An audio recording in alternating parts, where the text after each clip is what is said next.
தக் லைஃபாக இருக்கட்டும், இந்தியன் 2 இருக்கட்டும், இந்த படங்கள்லாம் இப்போதைக்கு இவங்களுக்கு புரியவே புரியாது. அன்பே சிவம் படத்தை இன்னைக்கு டீகோட் பண்ணி காமிக்கிறாங்க. ஹேராம் படம் அப்படி தான் புரியலன்ட்டாங்க. இன்னைக்கு ஹேராமன் டீகோட் பண்ணுறாங்க சார், புக்கு போடுறாங்க சார், யூடியூபர்ஸே புக்கு போடுறாங்க சார். ஹேராமில் ஒவ்வொரு ஃப்ரேமாக புக் போடுறாங்க. நீங்கள் இன்னும் 4 வருஷம் கழிச்சு பாருங்கள், தக் லைஃபை ஓடிடியில் தேடி தேடி பார்ப்பாங்க. இதே சமுதாயம் தக் லைஃபை ரீரிலீஸ் பண்ணுங்கன்னு கேட்பாங்க. படங்கள் அப்படி தான். கொஞ்சம் இதை பார்க்கக்கூடிய பார்வையாளர்களுக்கு கொஞ்சம் விஷய ஞானம் வேணும் அப்படிங்கிறது கமலுடைய ஒரு யதார்த்த நிலை.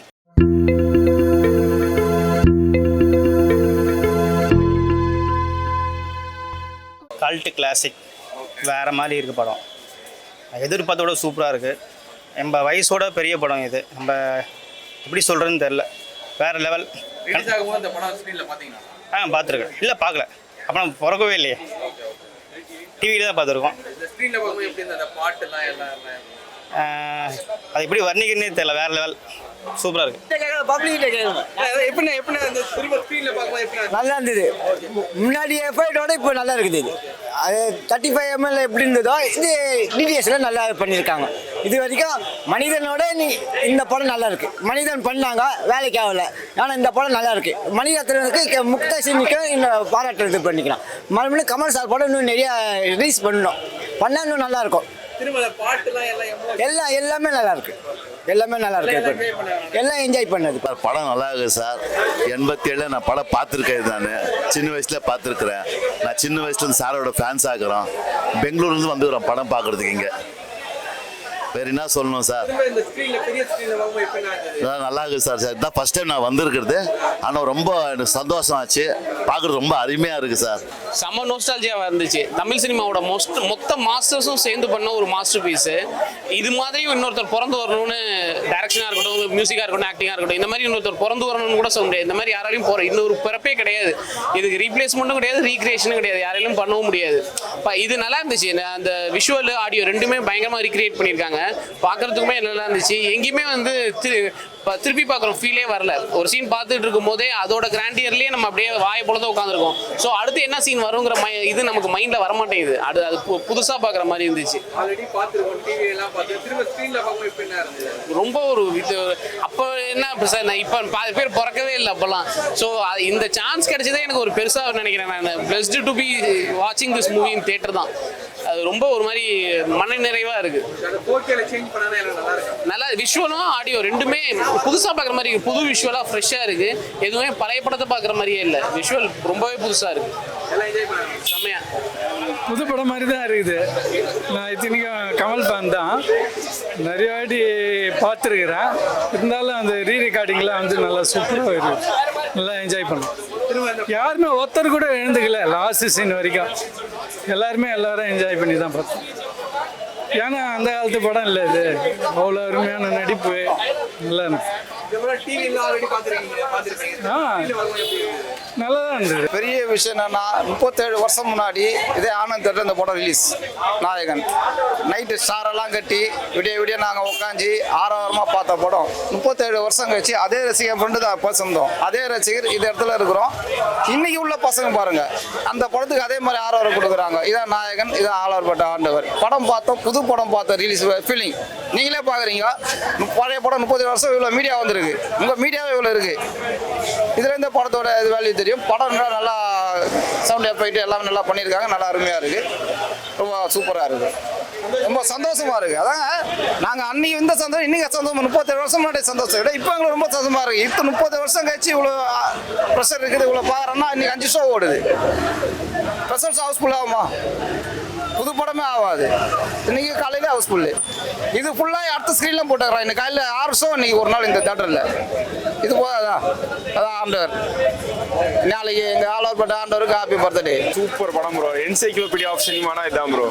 நான் நாயகன் மீண்டும் வராரு விக்ரம்ல வந்ததுக்கு விக்ரம் 9 தடவை போய் பார்த்தேன். நாயகன் படம் எத்தனை வாட்டி போய் பார்க்க போறேன்னு எனக்கு தெரியல. எனக்கு டாப் மோஸ்ட் ஃபேவரட் படம் நாயகன் தான். இதுக்கு முன்னாடியே அந்த மாதிரி படம் ப்ரோ எல்லாமே இருக்கும் ப்ரோ. படத்துல என்ன இல்லை, எல்லாமே இருக்கும் படத்துல. இது படம் இல்லை பாடம்ன்ற மாதிரி எல்லா படமே ஃபுல்லா மதாதான். ஸ்க்ரீன்ல சூப்பரா என்ஹான்ஸ் பண்ணி கொடுத்துருக்காங்க. அது பார்க்கறதுக்கு விஷுவல்ஸ் செம்மையா இருக்கு. தியேட்டர்ல இருந்தாலும் தியேட்டர்ல பார்க்கறதே தனியில ப்ரோ. வீட்டில் பார்த்துட்டு எல்லா சினிமே தான் ப்ரோ. எல்லா சினிமே அப்படிதான். எல்லா சினிமே என்ஜாய் பண்ணி தான் பார்த்தோம் நாங்கள். எல்லாமே நல்லா இருந்துச்சு. இந்த நாயகன் படம் சின்ன வயசுல பார்த்ததுல தியேட்டர்ல போய் பார்க்கணும்னு எனக்கு ரொம்ப ஆசை. எங்க அப்பா போட்டு காட்டுவாரு நாயகன் படம், எனக்கு தியேட்டர்ல போய் பார்க்கணும் ரொம்ப ஆசை. பட் ஒரு மாதிரி ஃபுல்ஃபில் ஆன மாதிரி இருக்கு. ரீல் ஆமா, செம்ம ஹாப்பி, சூப்பரா என்ஜாய் பண்ணாங்க எல்லாருமே. இல்ல இது ஸ்கிரீன்ல பார்க்க முடியாது, ஃபர்ஸ்ட் டைம் பார்க்கறேன். நாயகன் வந்து இப்பதான் ஃபர்ஸ்ட் டைம் ஸ்கிரீன்ல பார்க்க முடிஞ்சுச்சு. அதனால அதுவே பயங்கர எக்ஸைட்மெண்டா இருந்துச்சு. எனக்குலாம் ரொம்ப பிடிக்கும் இந்த படம். மணிரத்னம் சாரோட ஒரு சில படம் பிடிச்ச படத்துல இது ரொம்ப பிடிச்ச படம் எனக்கு. அதனால ரொம்ப எக்ஸைட்டடா இருந்தேன் படம் பார்க்கறதுக்கு. சூப்பரா இருந்துச்சு பார்க்கறதுக்கு, கை தட்டி விசில் அடிச்சு ஒரு புது படம் பார்க்குற மாதிரியே இருந்துச்சு. ப்ரோ எல்லா சீனுமே எனக்கு லிட்டரா டைலாக் படம் ஞாபகம் இருக்கு. இந்த படம் ஷார்ட் பை ஷார்ட் ஞாபகம் இருக்கு. அண்ட் நிறைய விஷயம் ரொம்ப புதுசா சொல்லியிருப்பாங்க. அந்த ஃபில்ம் மேக்கிங் குவாலிட்டி, அதுல இருக்கிற அந்த ஆளுமை, அதுல இருக்கிற கிராஃப்ட்மேன்ஷிப், எல்லாத்தையும் பத்தி பேசிட்டே இருக்கலாம் பேச போனா. அதெல்லாம் ரொம்ப பிடிக்கும் இந்த படம். பயங்கரமா இருந்துச்சு ப்ரோ. அது செமையான சூப்பரா ரிஸ்டோர் பண்ணியிருக்காங்க. பயங்கரமா இருந்துச்சு. விஷுவல்ஸ் எல்லாமே சூப்பரா இருந்துச்சு.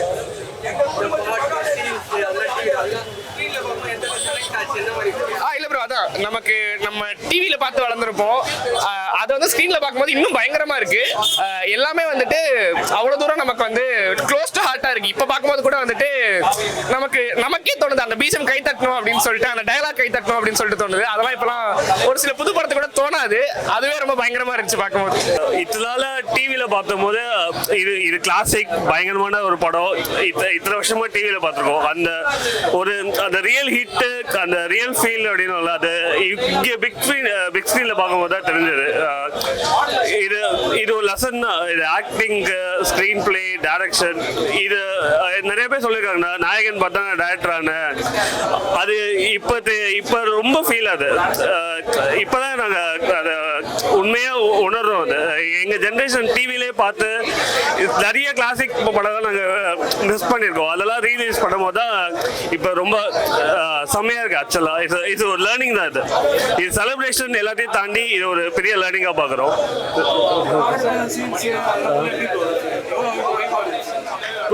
எமோஷனலாக இருந்தது ப்ரோ. இந்த படம் வந்து வைபு அதுக்குள்ள வராது. இந்த 2K வேர்ட்ஸ்குள்ள இது வராது. இது ஒரு எமோஷன் தான் ப்ரோ. பயங்கர emotion, heart hitting emotion bro. நான் முன்னாடி சொன்ன மாதிரி இது லெசன் தான் ப்ரோ. இது வைபு அதுக்குள்ள இது வராது. இது ஒரு லெசன் ப்ரோ. ப்ரோ தலைவர் தரிசனம் கேட்கவே வேணாம். இதுக்காக தான் ஆக்சுவலாக நைட்டு பெங்களூர்லேருந்து பஸ் ஏறி காலைல வந்தேன். ஸோ தலைவரை வெள்ளித்திரையில் பார்த்தாச்சு. புது படம் ரீரிலீஸ்லாம் இல்லை, கமல் சார் திரையில் பார்த்தாலே அதுவே ஒரு ஸ்பெஷல் தான். எப்போவுமே அது ஹாப்பி தான். சூப்பராக என்ஜாய் பண்ணி பார்த்தோம். உண்மையிலே பலதரப்பட்ட ரசிகர்கள் சேர்ந்து தான் பார்த்தோம். 80s கிட்ஸ் 90s கிட்ஸ்லாம் இல்லை, எல்லாரும் சேர்ந்து பார்த்தோம். நிலாத வானத்து மேலெல்லாம் 2 தடவை பாட்டு போட்டு டான்ஸ் ஆடி ஃபுல்லாக என்ஜாய் பண்ணி பார்த்தோம். சூப்பர். ஆமாம், இது நானே நிறைய தடவை நம்ம சன் டிவியில் இந்த காவிய புதன் நைட்டு ஈவினிங் ஷோ கேடிவிலலாம் போட்டு பார்த்த படம் தான் இது.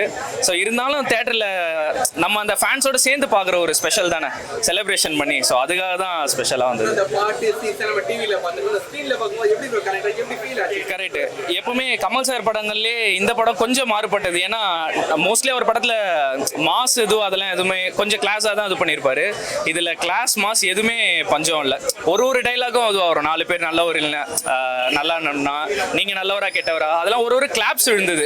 இன்னொன்று ஆடியன்ஸ் அந்த பல்ஸ் கரெக்டாக நம்மளுக்கே தெரியுது. இந்த சீன் வரும்போது கரெக்டாக கிளாப் தட்டி பேப்பர் பறக்கிறதுலாம் அது கூஸ் பம்ப்ஸ் தான். ஏன்னா நான் கூட நினச்சிட்டு வந்தேன் கிளாஸ் படம் கொஞ்சம், பட் ஆனால் செலிப்ரேஷன் ஃபுல்லாக என்ஜாய் பண்ணி பார்த்தோம். நான் வந்து இந்த படம் ரிலீஸ் பண்ணுறப்போ எனக்கு 4 வயசு. அப்போல்லாம் எங்கள் அம்மா அப்பா தூக்கிட்டு போவாங்க. அப்போல்லாம் எனக்கு தெரியாது என்னதுன்னு. ஆனால் 7 வயசு ஆகும்போது தான் என்னுடைய முகத்தை பார்த்து நல்லா கவனிச்சு மைண்டில் ஏறிடுச்சு. வேறு எந்த முகம் எனக்கு தெரியாது. எனக்கு 7 வயசுலேயே அப்போ வந்து சத்யா ஒரு படம் வந்துச்சு. நான் என்றைக்குமே வந்து மிலிட்டரி கேர மாதிரி தான் அட்டாக் அடிச்சு அதே மாதிரி விட்டு கை மேலே ஏற்றிக்கிட்டு இந்த காப்பு போடுறேன். அந்த படம் தான் காரணமே. அந்தளவுக்கு நான் சார் மேலே ரொம்ப உசுராக இருப்பேன். 4 பாட்டு, 4 ஃபைட்டு, 4 காமெடி இருக்கும் போல இன்னைக்கு மக்கள் மத்தியில் வந்து ரொம்ப அழுகு சீனை வந்து ஒரு ரசித்ததுக்கு காரணமே அதிக பெருமை.